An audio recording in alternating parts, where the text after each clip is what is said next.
I came home from work on a Tuesday afternoon in March 2024 to find my chicken coop reduced to splinters and twisted wire mesh scattered across the back corner of my property.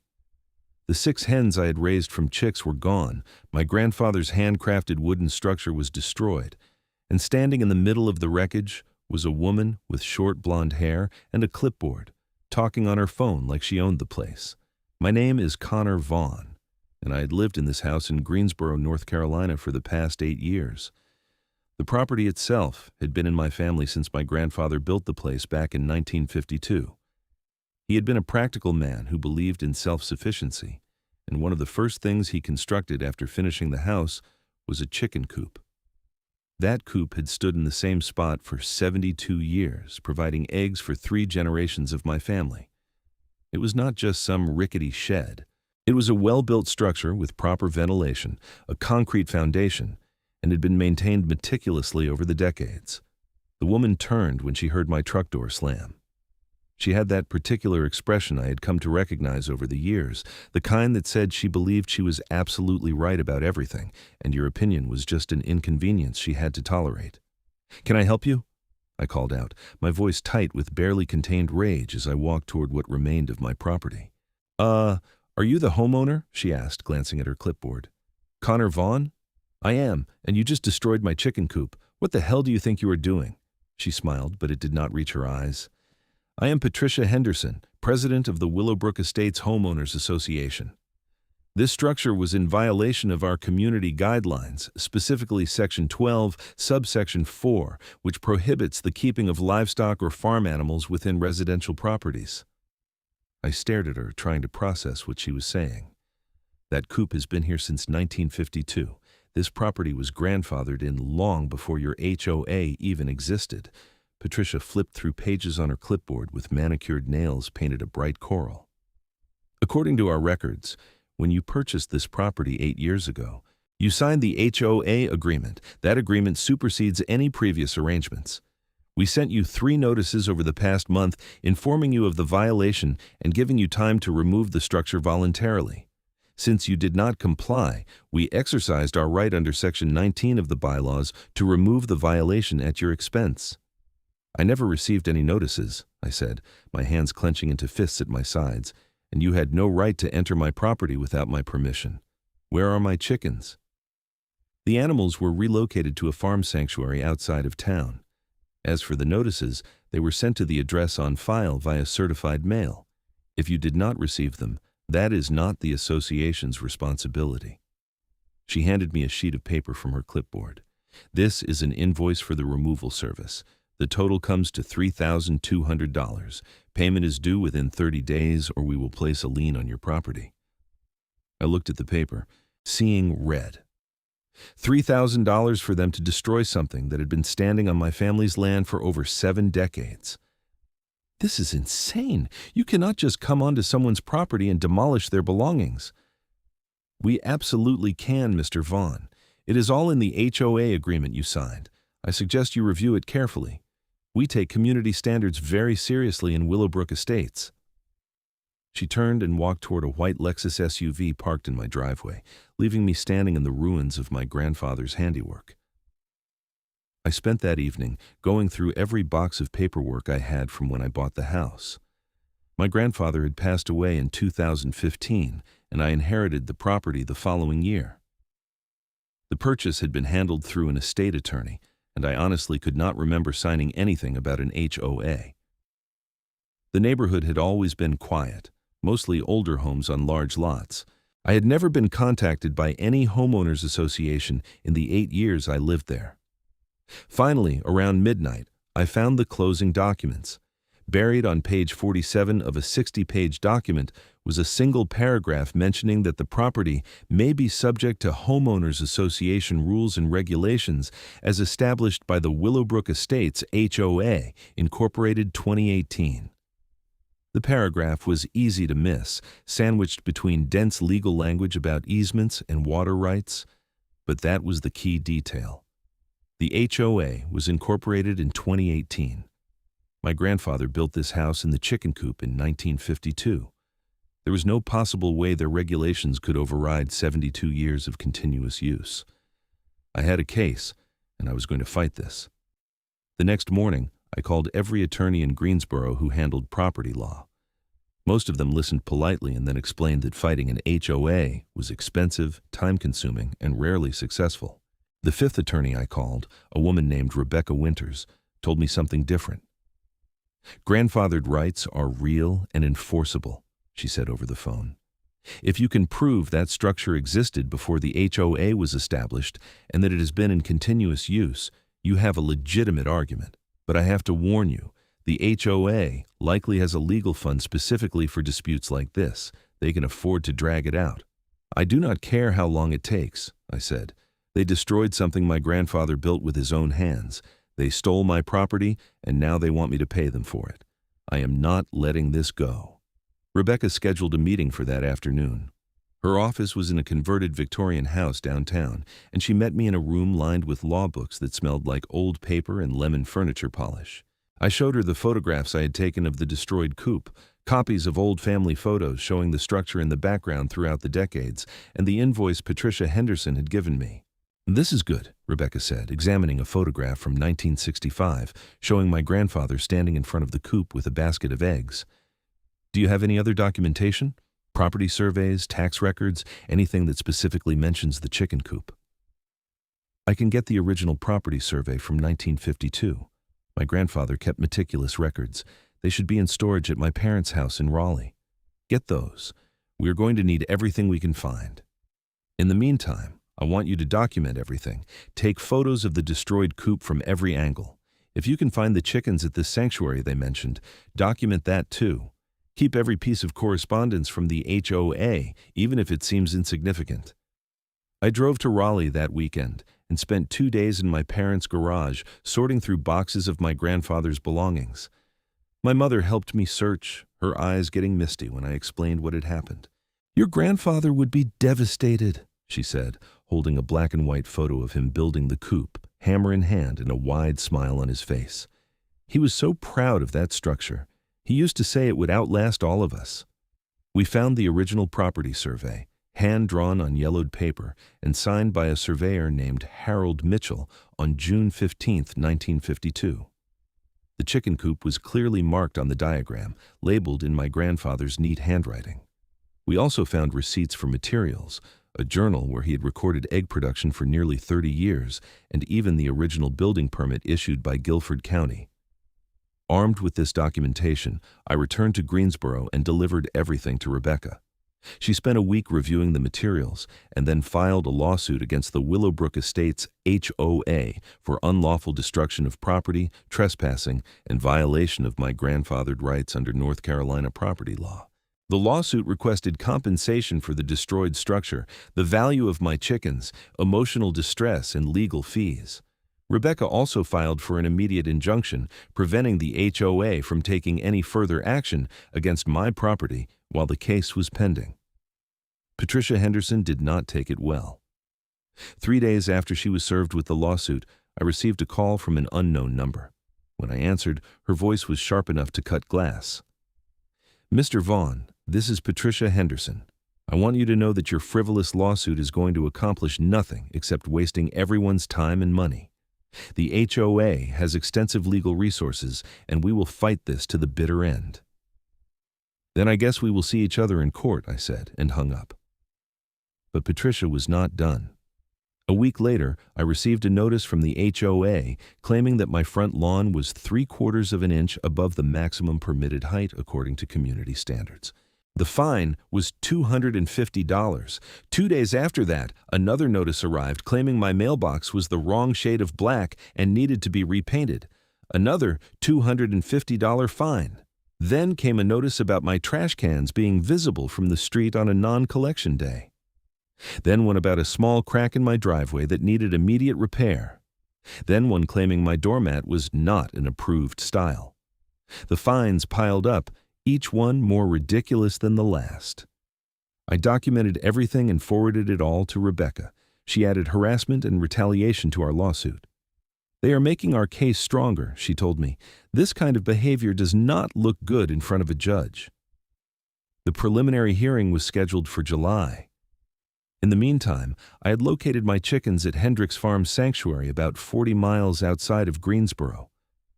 The owner, an older man named Dale Hendrick, remembered when they were dropped off. "Woman in a fancy SUV brought them in cages," he said, walking me to a large enclosure where I could see my hens scratching in the dirt. Said they were rescues from an illegal farming operation. I took them in because that is what we do here, but something about her story did not sit right.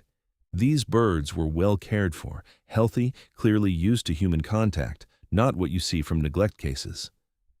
"That is because they were well cared for," I said. "Those are my chickens. The HOA stole them from my property." Dale's weathered face hardened. "Is that right? Well, son, you are welcome to take them back any time. I do not want any part of theft, even if it is chicken theft, and I would be happy to testify to that effect if you need me to." I thanked him and told him I would collect the chickens after the legal situation was resolved. I did not want to give Patricia any excuse to claim I was violating HOA rules while the case was pending. Dale agreed to care for them until then, refusing to accept any payment. The harassment from the HOA continued throughout the spring and early summer. I received violations for my house numbers being too reflective, for hanging a small American flag on the 4th of July without written permission, for parking my truck in my own driveway facing the wrong direction, and for allowing a tree branch to extend 6 inches over my property line into the common area.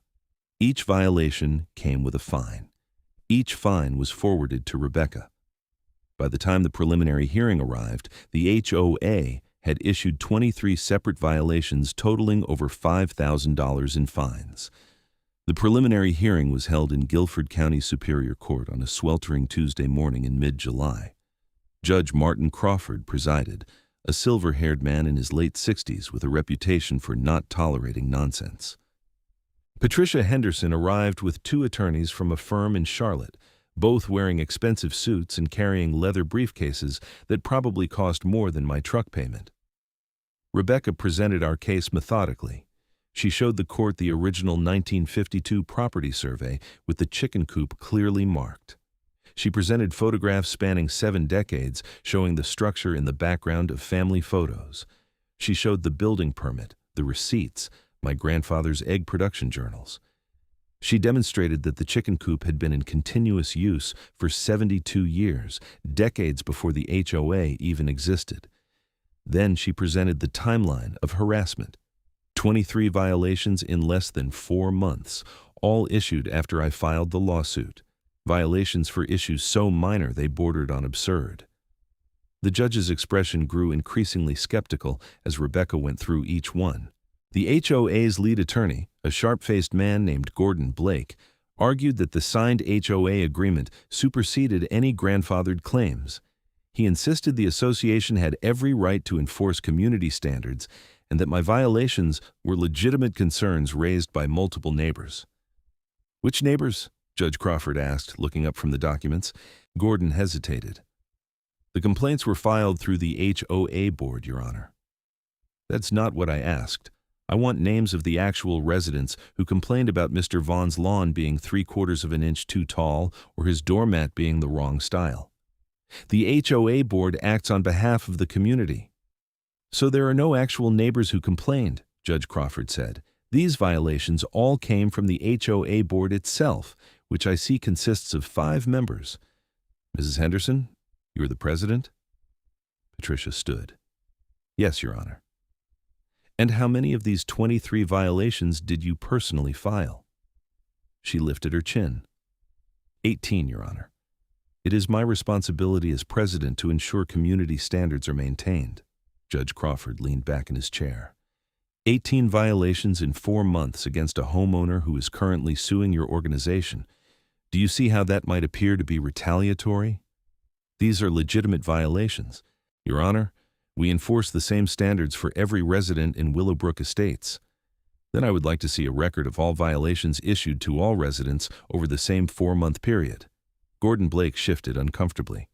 Your Honor, we did not bring those records today. Then you will provide them within 1 week. This hearing is continued until next Tuesday. At that time, I want to see a complete record of all HOA enforcement actions from January to the present. I also want depositions from the other 4 HOA board members. And Mrs. Henderson, no further violations are to be issued to Mr. Vaughn's property until this case is resolved. Am I clear? Your Honor, the HOA has a responsibility to maintain community standards, Patricia protested. And I have a responsibility to ensure those standards are not being weaponized to punish a homeowner for exercising his legal rights. If I see one more violation filed against Mr. Vaughn before this case is concluded, I will hold you in contempt. Do you understand? Patricia's face flushed red, but she nodded. Yes, Your Honor. As we left the courthouse, Rebecca allowed herself a small smile. That went well. Judge Crawford sees exactly what they are doing. The following Tuesday, the HOA's attorneys produced the requested records. The numbers were damning. In the same 4-month period where I had received 23 violations, the entire rest of Willowbrook Estates, consisting of 84 other homes, had received a combined total of 7 violations. And those 7 were for legitimate issues like abandoned vehicles or severe property neglect. The depositions from the other board members were even more interesting. 3 of them admitted they had never personally inspected my property and had simply approved the violations based on Patricia's reports. The 4th board member, a retired school teacher named Diane Foster, testified that she had actually voted against several of the violations, believing them to be excessive, but was overruled by Patricia and 2 board members who always voted with her. I joined the HOA board to help maintain property values and keep our neighborhood pleasant, Diane testified. But what Mrs. Henderson has been doing to Mr. Vaughn is not about community standards. It is personal. She sees his lawsuit as a challenge to her authority, and she is using her position to punish him for it. Armed with this testimony, Rebecca filed an emergency motion to dismiss all 23 violations and requested sanctions against the HOA for abusive process. Judge Crawford scheduled a hearing for the following week, but Patricia Henderson was not done yet. On Thursday night, 2 days before the hearing, I came home to find a crew from a tree service company on my property. They had already cut down a large oak tree that stood near the property line between my yard and the common area behind the houses. I ran out of my truck shouting for them to stop. The crew chief, a burly man in his 40s, held up his hands. "Whoa, calm down. We are just doing the job we were hired for." "Who hired you?" "Willowbrook Estates HOA. We have a work order right here." He showed me a document on his tablet signed by Patricia Henderson authorizing the removal of a dangerous tree threatening common area safety. That tree was perfectly healthy and it was on my property, not the common area. His expression changed. "The work order says it was on HOA property." "Well, the work order's wrong. You need to stop immediately and leave my property." The crew chief looked at the massive oak, now reduced to a stump and scattered logs. "We are already done, buddy. Look. If there is a property line dispute, that is between you and whoever hired us. We just cut trees where we are told to cut them." After they left, I called Rebecca. She answered on the second ring, and I could hear the fury in her voice when I explained what happened. "Take extensive photos. Get a surveyor out there tomorrow to confirm the tree was on your property. Forward me the work order they showed you. This is criminal destruction of property, Connor. Patricia Henderson just stepped over the line from civil dispute into something much worse." I hired a surveyor named Thomas Webb who came out Friday morning. His measurements confirmed what I already knew. The oak tree had been fully on my property, a good 8 feet inside the property line. Thomas provided me with a certified survey document and offered to testify if needed.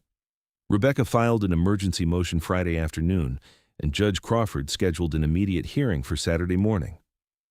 Saturday court sessions were rare and only happened for urgent matters. The fact that the judge cleared his weekend schedule told me he was taking this seriously. Saturday morning, the courtroom was tense. Patricia Henderson arrived without her attorneys, claiming they were unavailable on such short notice. Judge Crawford did not look sympathetic. "Mrs. Henderson, did you authorize the removal of a tree from Mr. Vaughn's property on Thursday?" "The tree was in the common area and posed a safety hazard, Your Honor." "Have you reviewed the survey Mr. Vaughn's attorney submitted yesterday?" "I have not had time to fully examine it." "Then let me summarize. The tree in question was located 8 feet inside Mr. Vaughn's property line. It was not in the common area. It was not on HOA property. You ordered the destruction of a mature oak tree that belonged to Mr. Vaughn without his permission and without any legal authority to do so. Do you dispute these facts? Patricia's face had gone pale. The previous survey we had on file showed that tree in the common area. Then produce that survey. She hesitated. I do not have it with me. Because it does not exist, Rebecca said, standing. Your Honor, the HOA has never conducted a survey of that area. Mrs. Henderson ordered the tree removed, knowing it was on my client's property, because she was angry about the violations being challenged. This is not an HOA enforcement action. This is vandalism. Judge Crawford removed his glasses and pinched the bridge of his nose. Mrs. Henderson, I warned you explicitly not to take any further action against Mr. Vaughn's property. You ignored that order. I am now finding you in contempt of court. You will pay a fine of $5,000, and you are ordered to cease all HOA activities pending resolution of this case. Furthermore, I am forwarding this matter to the district attorney's office for potential criminal charges. Patricia stood abruptly. Your Honor, I was acting in my capacity as HOA president to protect community interests. You were acting in your capacity as someone who believes the rules do not apply to her. Sit down, Mrs. Henderson. We are not finished. The judge reviewed his notes for a long moment, the silence in the courtroom broken only by the hum of the air conditioning. Then he looked up. Month? This case has revealed a pattern of abuse, harassment, and retaliation that goes far beyond a simple HOA dispute. Mr. Vaughn presented clear evidence that his chicken coop was a grandfathered structure with 72 years of continuous use. Rather than acknowledge this and work toward a reasonable solution, the HOA board, under Mrs. Henderson's leadership, chose to destroy that structure, steal Mr. Vaughn's property, and then engage in systematic harassment when he dared to fight back. This court will not tolerate such behavior. He turned to Patricia. The contempt fine stands. Additionally, you are hereby removed from your position as HOA president, effective immediately. You are prohibited from holding any position on the HOA board for a period of no less than 5 years. Then he addressed the HOA's attorneys, who had arrived late and were standing awkwardly near the back of the courtroom. Counsel, your clients will immediately reinstate Mr. Vaughn's right to maintain a chicken coop on his property, grandfathered under its 72 years of prior use. All fines and violations issued against Mr. Vaughn are vacated. The HOA will pay for the reconstruction of the chicken coop to its original specifications, and that cost will not be passed on to Mr. Vaughn through any means including special assessments or increased HOA fees. Is that understood? Gordon Blake stepped forward.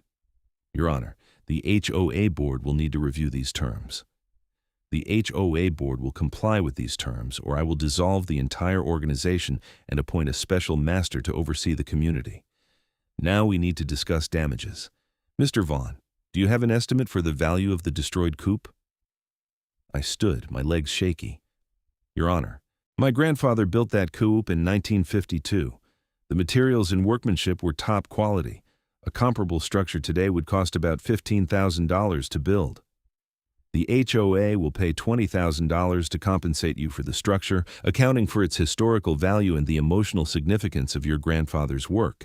They will also pay for the return and care of your chickens, estimated at $1,000. They will pay your legal fees in full, and they will pay an additional $50,000 in punitive damages for their pattern of harassment and retaliation. The total judgment is $71,000, plus legal fees to be calculated by your attorney and submitted to this court within 30 days. Patricia made a choking sound. Gordon Blake looked like he had been struck. Rebecca maintained her professional composure, but I could see the satisfaction in her eyes. Judge Crawford was not finished. Furthermore, the HOA is ordered to amend its bylaws to explicitly recognize all grandfathered structures and uses that predate the formation of the association. A draft of these amendments will be submitted to this court for approval within 60 days. Any violation of these orders will result in additional contempt charges and potential criminal prosecution of the entire HOA board. He banged his gavel. This court is adjourned. Mrs. Henderson, you will remain. The bailiff has paperwork for you regarding your contempt citation. As we walked out of the courthouse, I felt like I could breathe for the first time in months. The morning sun was bright and warm, and the weight that had been pressing down on me since March finally lifted. "We won," I said, still processing it. "We did more than win," Rebecca said. "We set a precedent. Judge Crawford's ruling on grandfathered rights will help other homeowners in similar situations, and the sanctions against Patricia Henderson send a clear message that HOA boards cannot abuse their power without consequences." Over the next few weeks, the full scope of what had happened began to unfold. The district attorney's office opened an investigation into Patricia Henderson's actions. It turned out that ordering the destruction of the tree was not her only problem. Investigators discovered she had been using HOA funds for personal expenses, including charging expensive dinners and a weekend trip to Myrtle Beach to the association's account. She had hidden these expenses in the budget under vague categories like community outreach and board development. The investigation also revealed that Patricia had pressured the previous HOA president to resign by filing numerous violations against his property until he stepped down. She had done the same thing to 2 other board members who questioned her authority. The pattern was clear and disturbing. Patricia Henderson had essentially taken over the Willowbrook Estates HOA and run it like her personal fiefdom, using violations and fines as weapons against anyone who disagreed with her. In September, Patricia was arrested and charged with embezzlement, criminal destruction of property, and abuse of authority. The embezzlement charge alone carried a potential sentence of up to 10 years in prison. Her trial was scheduled for the following spring. Meanwhile, I focused on rebuilding. The HOA's insurance company, desperate to avoid further legal trouble, quickly paid the full judgment. I hired a local contractor named Michael Santos who specialized in historical restoration. I showed him photographs of my grandfather's original co-op and the detailed plans I had found in the stored documents. "Your grandfather knew what he was doing," Michael said, studying the plans. "This is quality construction. I can rebuild it exactly to these specifications, but I want to add some modern improvements to the foundation and weatherproofing. It will last another 70 years if we do it right." Construction began in October. Michael and his crew worked carefully, using materials that matched the original as closely as possible. They salvaged some of the old lumber from the destroyed coop, incorporating pieces of my grandfather's work into the new structure. It felt right, like we were honoring his memory while building something that would last. By early November, the chicken coop was finished. It stood in the exact same spot where my grandfather had built the original, looking almost identical, but with subtle improvements that would ensure its longevity. The structure was beautiful, a testament to traditional craftsmanship combined with modern building science. I drove out to Hendricks Farm Sanctuary to collect my chickens. Dale helped me load them into travel crates, each hen calm and healthy from their months in his care. "You did a good thing, fighting back," Dale said as we loaded the last crate into my truck. "Too many people just roll over when the HOA comes after them. They think they cannot win against an organization with lawyers and money. You proved that is not true." "I got lucky with a good judge and a great attorney," I said, "and I had documentation going back 7 decades. Not everyone has that." "Maybe not, but your case is going to help people. That precedent about grandfathered rights, that matters. You should be proud of what you accomplished." I brought the chickens home and settled them into their new coop. They adjusted quickly, immediately establishing their old pecking order and returning to their routine of scratching in the dirt and producing eggs. Watching them wander around the run, content and oblivious to all the legal drama that had swirled around them, made everything I had been through feel worthwhile. The neighborhood dynamics shifted after Patricia's arrest. The remaining HOA board members, shaken by the legal consequences and public scrutiny, immediately began implementing reforms. They voted to amend the bylaws exactly as Judge Crawford had ordered, explicitly protecting all grandfathered structures and uses. They also implemented new financial oversight measures, required multiple board members to approve any enforcement action, and established an appeals process for homeowners who felt they had been unfairly cited.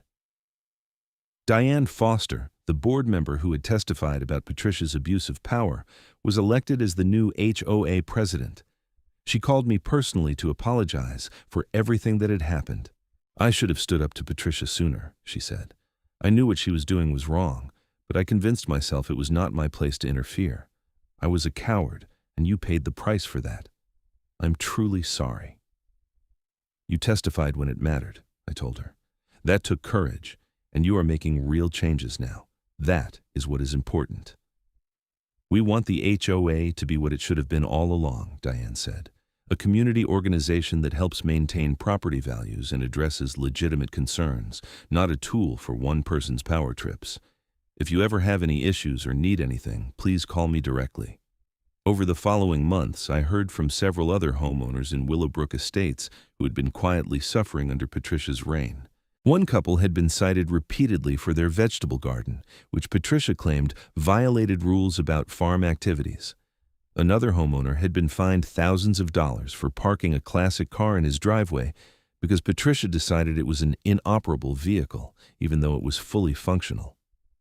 A widow had been harassed with violations because she could not afford to repaint her house on Patricia's demanded schedule.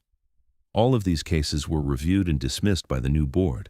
The homeowners who had paid fines under Patricia's administration were offered refunds. The atmosphere in the neighborhood changed from fear and resentment to something resembling actual community. In March 2025, exactly 1 year after Patricia had destroyed my chicken coop, her criminal trial began. I was called to testify about the destruction of my property and the subsequent harassment. The prosecution built a compelling case, showing a pattern of abuse that went far beyond what had happened to me. Patricia had embezzled over $40,000 from the HOA over 3 years, used her position to target personal enemies with bogus violations, and engaged in witness intimidation when board members questioned her actions.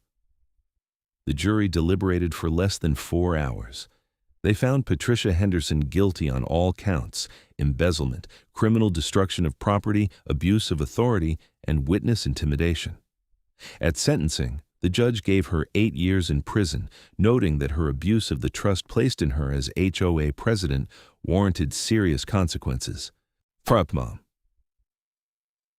Homeowners associations serve an important function when properly managed, the judge said during sentencing. They help maintain communities and protect property values. But when individuals like Ms. Henderson corrupt these organizations and weaponize them for personal gain or vendetta, they undermine the entire concept. The sentence imposed today reflects the seriousness of that betrayal. Patricia was led out of the courtroom in handcuffs. I felt no satisfaction watching her go, only a tired relief that it was finally over. Justice had been served, but the process had been exhausting and emotionally draining. I was ready to move on with my life. The legal fees were eventually calculated and submitted to Judge Crawford. Rebecca's firm had spent over 200 hours on my case, and the total came to $68,000. The HOA's insurance company paid without argument. Rebecca sent me a handwritten note with the final billing statement. Vaughn. Thank you for trusting me with your case. It was one of the most satisfying victories of my career, not because of the money or the precedent, but because it was simply the right thing to do. Your grandfather would be proud of you for fighting back. Please stay in touch and give my regards to your chickens. I framed the note and hung it in my living room, next to a photograph of my grandfather standing in front of the original chicken coop in 1952. Life settled into a new normal. My chickens thrived in their rebuilt coop, producing eggs daily. I started selling the extras to neighbors who appreciated having access to fresh eggs from well-cared-for hens. Several people asked about the history of the co-op, and I found myself telling my grandfather's story more often. He became something of a local legend, the practical visionary who built something meant to last, and the grandfather who inspired his grandson to fight for what was right. The precedent from my case did indeed help other homeowners. Rebecca contacted me several times over the following year about similar cases where property owners were fighting HOA overreach. In each instance, Judge Crawford's ruling on grandfathered rights provided a solid legal foundation. 2 cases settled quickly when the HOAs realized they could not win. A third went to trial and resulted in another victory for the homeowner, with the judge specifically citing my case as binding precedent. The Willowbrook Estates HOA transformed under Diane's leadership. She implemented regular town hall meetings where homeowners could voice concerns and participate in decision-making. The board published detailed financial reports quarterly, ensuring transparency. Enforcement actions became rare and were reserved for legitimate issues like property abandonment or serious safety hazards. The fear that had permeated the neighborhood under Patricia's rule evaporated, replaced by something resembling actual neighborly cooperation. In May 2025, the neighborhood held a community picnic in the common area behind the houses. It was the first social event the HOA had organized in years. Diane asked if I would speak about my grandfather and the history of the neighborhood, which predated most of the current homes. I stood in front of about 60 neighbors, many of whom I had never met despite living there for nearly 9 years. I talked about my grandfather's vision for self-sufficiency and community, his belief that neighbors should help each other rather than spy on each other for violations. I talked about the chicken coop and what it represented, not just eggs and practicality, but a connection to the past and a reminder of simpler values. My grandfather built something meant to last, I concluded, not just a structure, but an idea, that we should be good stewards of our property and good neighbors to each other. That rules should serve people, not the other way around. I am grateful that this community is returning to those values. Thank you for welcoming me and my chickens back. The applause was genuine and warm. Afterward, several neighbors approached to shake my hand and thank me for fighting back against Patricia's abuses. A young couple with 2 small children asked if they could bring their kids to see the chickens sometime. An elderly man told me he remembered my grandfather from years ago, before the neighborhood changed. "Your grandfather was a good man," he said. "He used to give eggs to anyone who needed them, never asked for anything in return. It is good to see his coop standing there again. Feels like the neighborhood is coming back to what it used to be." I invited people over in small groups throughout that summer. Kids loved seeing the chickens, and I found myself enjoying the role of informal educator, teaching children about where their food came from and the responsibility of caring for animals. Several families started talking about getting chickens of their own, and I helped them navigate the new HOA bylaws that explicitly permitted grandfathered agricultural uses and even allowed new co-ops with proper board approval. In the evenings, I would sit on my back porch with a cold drink and watch the chickens settle in for the night. The coop stood solid and proud, a perfect replica of my grandfather's craftsmanship enhanced with modern improvements. It represented everything I had fought for: family legacy, property rights, and the principle that power should not be abused. The financial judgment from the HOA had allowed me to pay off my truck and build a decent emergency fund. More importantly, it validated the months of stress and uncertainty. I had taken a stand against bullying and corruption, and I had won. The precedent would help others. Patricia Henderson was in prison where she belonged. My chickens were home safe. Justice had been served. On a warm evening in August, I was out feeding the chickens when a car pulled into my driveway. I did not recognize the vehicle, a sensible Honda sedan. A woman in her 30s got out, looking nervous. "Are you Connor Vaughn?" she asked. "I am. My name is Amanda Cooper. I live in an HOA community in Burlington, about 30 minutes from here. I'm having a problem with my HOA. They are trying to make me remove my mother's rose garden, even though it has been there for 25 years. My attorney said I should talk to you. He said you fought your HOA and won." I smiled and gestured toward the porch. "Come on up. Let me get you something cold to drink and you can tell me about it." We sat on the porch for over an hour while Amanda explained her situation. Her mother had passed away 2 years earlier, leaving Amanda the house. The rose garden had been her mother's pride and joy, a sprawling collection of heirloom varieties carefully cultivated over 2.5 decades. The new HOA president decided it violated landscaping rules and demanded its removal. "I cannot let them destroy it," Amanda said, her eyes filling with tears. "Those roses are all I have left of my mother. She spent every weekend in that garden. Neighbors would stop by just to see the blooms and smell the fragrance. It is not hurting anyone." "Do you have documentation showing when the garden was planted?" I asked. "I have photos going back years. My mother kept a garden journal with planting dates, varieties, everything. And several neighbors have offered to testify that it has been there since long before the HOA was formed." "Then you have a case. The legal principle is called grandfathered rights, and there is recent precedent in North Carolina supporting it. Let me give you my attorney's contact information. Tell Rebecca that I referred you. She will know exactly what to do." Amanda thanked me profusely, and I assured her it would work out. Watching her drive away, I felt a sense of purpose I had not expected. My fight had not just been about one chicken coop. It had established a principle that would help protect other people's property and memories from HOA overreach. The months rolled into fall and then winter.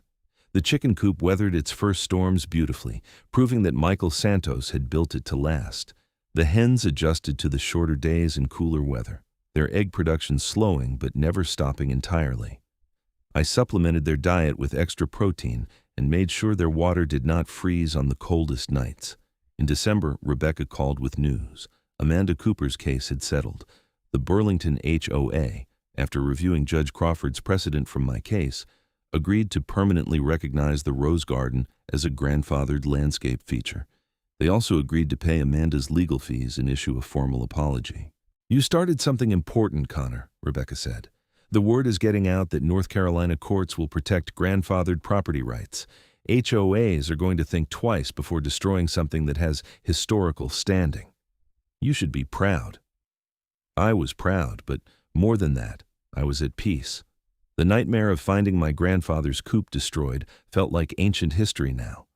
The victory in court, Patricia's conviction, the rebuilt coop, the precedent helping others, it had all led to something positive. Christmas approached, and I spent it with my parents in Raleigh.